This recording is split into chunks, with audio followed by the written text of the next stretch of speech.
marched them into the other lab room, walked across the bridge, and the same co-ed was there in the afternoon, and they asked them to rate the way the co-ed looked again. Okay. Then, just to make sure that they weren't skewing the results, they brought 20 different guys back with another college co-ed at the end of the rickety bridge first, marched them across, had them rate the attractiveness of that co-ed, brought them back that afternoon, marched them across the solid bridge. You know what happened? The guys always rated the woman more beautiful when they went across the rickety bridge. So when you go through high-level periods of stress and anxiety and depression in your life, people will always look better to you than they really are. Always. Okay? So, with that idea in mind, we're going to take some questions. Before questions, I was asked to remind you, we have to be out of here at 11:30 to get our children. Okay?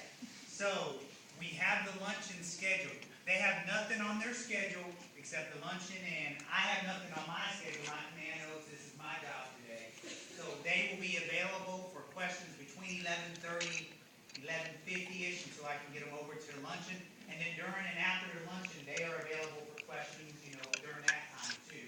But I was told to make sure everybody knows you have to get your children at the We will be out in 5 minutes. So I will cut it off at 11:25 so that I can close this in front. Okay.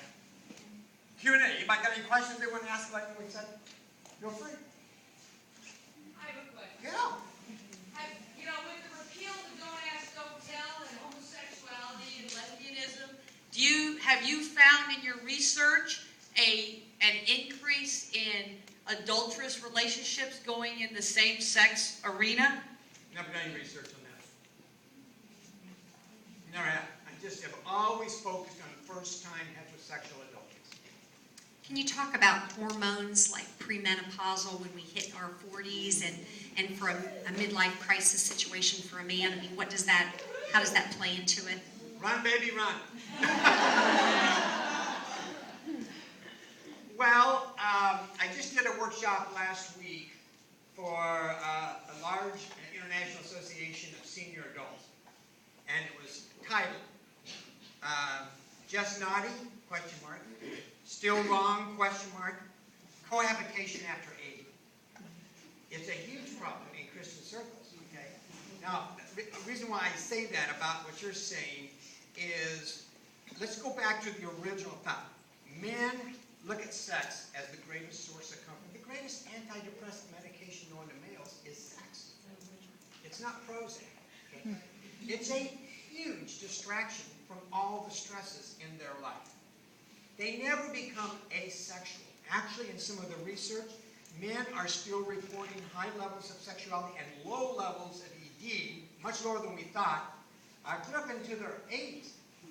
So, and Viagra has changed all that since 1998.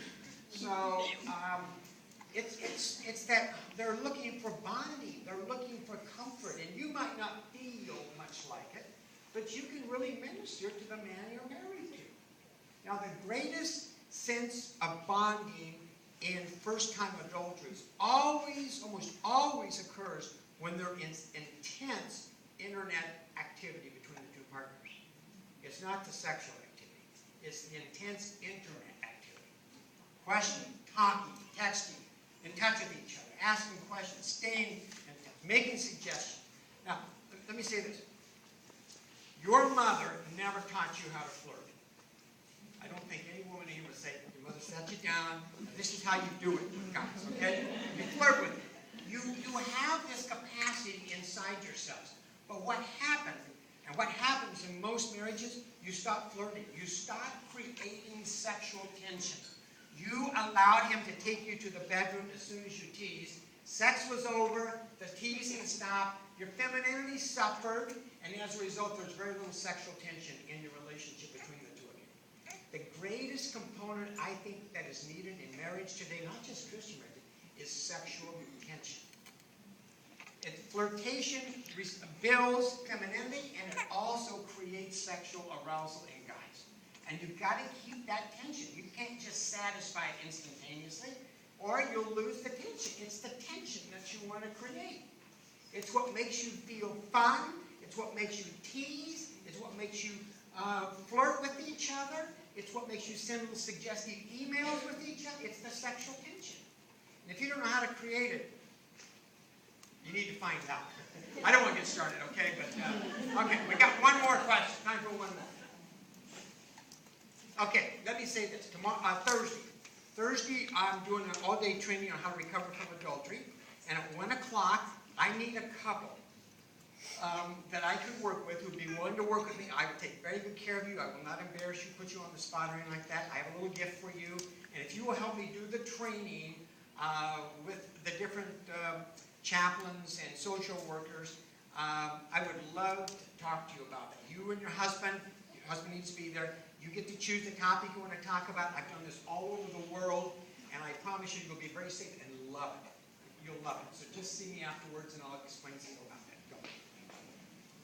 One question that did get arise in this group of the other group was about can couples make it after an affair? Oh, And yeah. of course, the answer was yes, they can, and some other things. And the spouse, the wife said that they'd gone to a chaplain, and the chaplain was a horrible counselor. Let me tell you, as a supervisor chaplain, I have to echo that. Not every chaplain is a good counselor. As a supervisory chaplain, I tell you it's my job to help those junior chaplains be better, but some still will never be able to counsel out of a wet paper bag. I encourage you, if you have seen and unfortunately had that happen, go to the supervisory chaplain and let them know.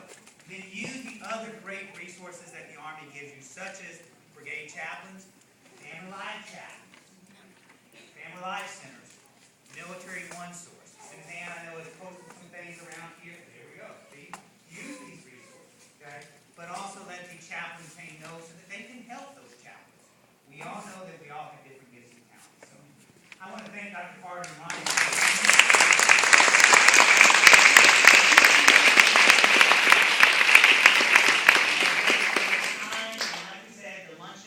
Wide open, so please come, have a meal with us, fellowship, and they will be around